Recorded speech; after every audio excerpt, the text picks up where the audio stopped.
Welcome to my kitchen. My name is Laura, and this is my son Levi, and today we want to make apple and Gouda grilled cheese for you. This is a twist on a classic, so I think you'll enjoy it.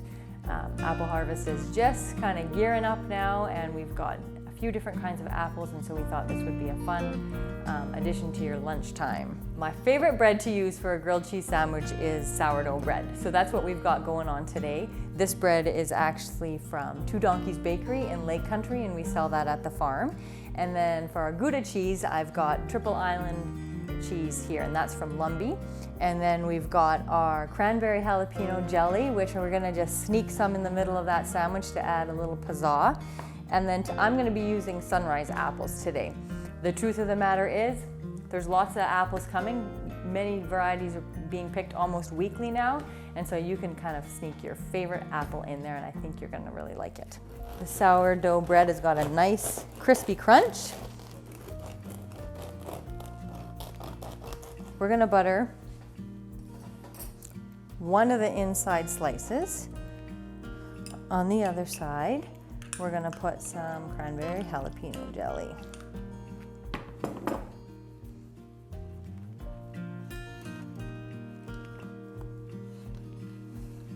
We are gonna make what me and the boys call apple cookies.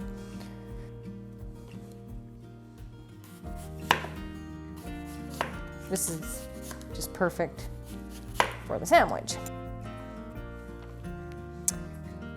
Put the cheese on top.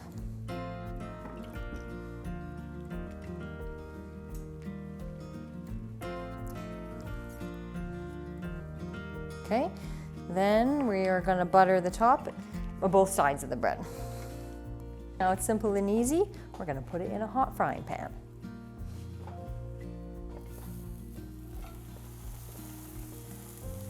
I like to press it down, make sure it's got a good seal on the pan there. And then because I really like my grilled cheese for the cheese to be melted, I like to put a lid on it. That helps melt the cheese. So I'll give that a few minutes. All right, I think we're ready to flip it. If I can do this without making a mess. There we go.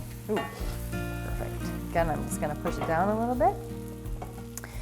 The grilled cheese is not in there long enough to cook the apple, so the apple stays crunchy, which is really nice. Can you put the lid on, Levi? I really like this sweet, but I love the crunch. I'm not sure if the cheese is fully melted yet, but Gouda doesn't really melt quite as easily as cheddar cheese, which of course you can do this with cheddar cheese as well. Let's just see if it's nice and brown on the other end. Oh, I think it looks good. It's hardly a recipe, but hopefully it gives you a fun lunch September treat. If you found this video helpful, hit the like button and subscribe for more videos.